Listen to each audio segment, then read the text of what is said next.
السلام عليكم ورحمة الله وبركاته. يا صباح الفل على كل المشاهدين والمتابعين.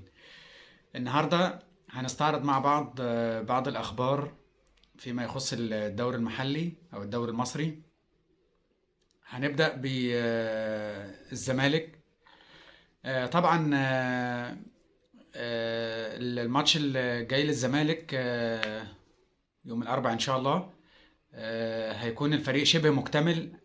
عودة سيف الدين الجزيري من منتخب تونس، وعودة بعض المصابين زي أحمد فتوح، محمد عبد الغني، سيد نيمار، سامسون، شيكابالا. فهيكون يعتبر معظم العناصر الأساسية للزمالك هتكون موجودة في المباراة دي. طبعا حصل في من رابطة الأندية أرسلوا خطاب لنادي الزمالك، بيخبروهم إن المباراة كانت في برج العرب، بس اتنقلت للاستاد الكلية الحربية. طبعا دي أمور يعني ما حدش يعرف. ممكن يكون في صيانة في استاد الكلية الحربية، في استاد برج العرب آسف.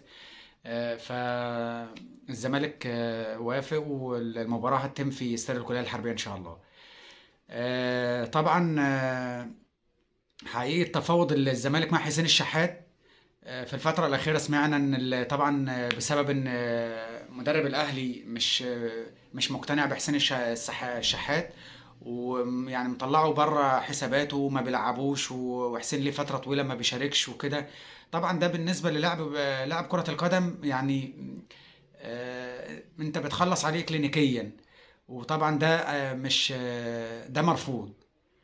يعني اللاعب لو انت مش محتاجه، فالمفروض ان الاداره بتشوف له عقد، او بتحاول ان هي تستفاد بيه حتى لو هتطلعه اعاره، بحيث ان هو يشارك. لو انت عندك مثلا عدد كافي في الجبهه اللي هو بيلعب فيها، فانت بتستفاد بيه، بتطلعه اعاره، بيشارك، بيستعيد مستواه، بيستعيد بريقه، بيبدا ان هو يرجع لك جاهز. طبعا وكيل حسين الشحات قال له يعني بيفضل ان هو يطلع بره الاهلي. لما يكون انت احنا لاعيبه كوره وعارفين، لما يكون المدرب يعني مش باصص لك خالص، او مش بيعتمد عليك او كده، فطبعا انت نفسيا بتبقى محبط. حتى لو هو مثلا المدرب الاداره ضغطت عليه بسبب ان انت يعني ما ينفعش حسين الشحات يمشي من الاهلي. الراجل ضحى بفلوس ويعني تنازل عن كثير من مستحقاته لفريق العين الاماراتي علشان يجي الاهلي. فطبعا احنا هنيجي احنا دلوقتي ان نرفضه او نقول له لا احنا شكرا مستغنيين عن خدماتك. فطبعا ما اعتقدش اداره الاهلي هتوافق على الكلام ده. بس الفتره اللي جايه هنشوف هل هيستجيبوا لقرار المدير الفني، لان طبعا انت في نهايه الموسم بتيجي تحاسبني انا كمدير فني. فطبعا ما ينفعش انت تفرض عليا لاعب لازم يعني غصب عني العبه.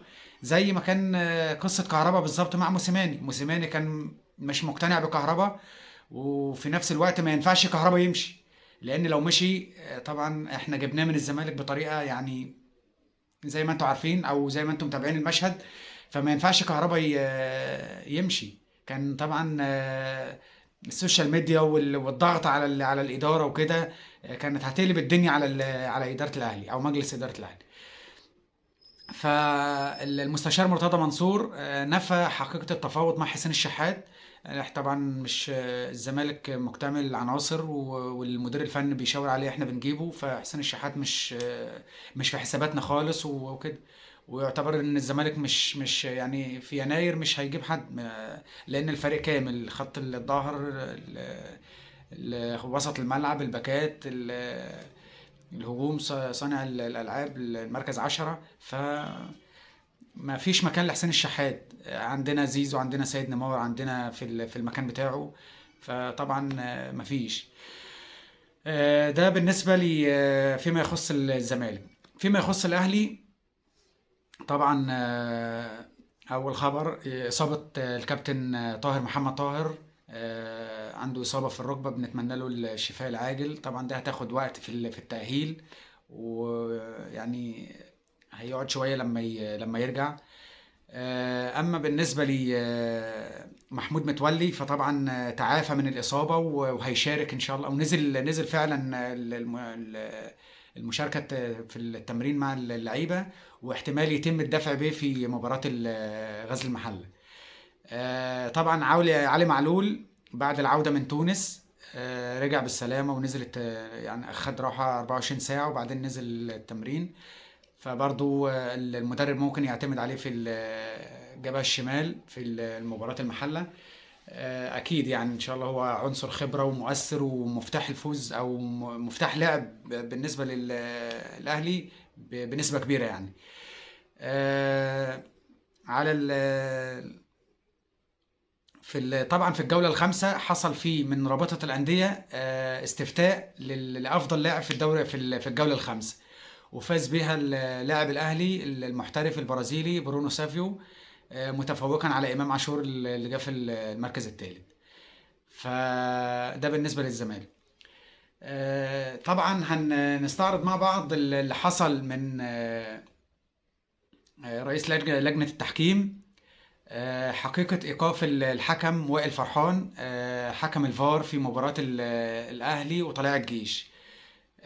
طبعا المباراة حصل فيها لغط كبير بالنسبة لضربة الجزاء اللي كانت للأهلي. الحكم محمد عادل حسبها وحكم الفار معترض معاه، ناداله يشوفها. حكم الفار طبعا بيحاول يأكد أو يوضح الصورة كاملة للحكم. الحكم معترض على ان هو اصلا يبص في الصورة، زي ما شفنا شفنا المشهد في التلفزيون. محمد عادل راح للفار بناء على استدعاء وائل فرحان ليه، بس ما بصش في الشاشة 3 ثواني بالظبط ولف ظهره ورجع. هو رايح وهو مقتنع ان هي ضربة جزاء حتى لو انت ظهرتها لي. فطبعا دي بتفتح مجال كبير للجدل. يعني هو في ايه؟ انتوا عايزين المنظومة تمشي ازاي؟ يعني التحكيم اللي احنا بنحاول يعني بندعمه في الفترة اللي فاتت، ان هو طبعا لازم يبقى هو يعني هو العدالة. كل الفرق ما بتطالبش غير بكده، احنا محتاجين العدالة بس مش اكتر من كده. فالحكم محمد عادل تناقش مع وائل فرحان وحصل فيه شد بيناتهم وكده. فطلع القرار امبارح بإيقاف وائل فرحان حكم الفار.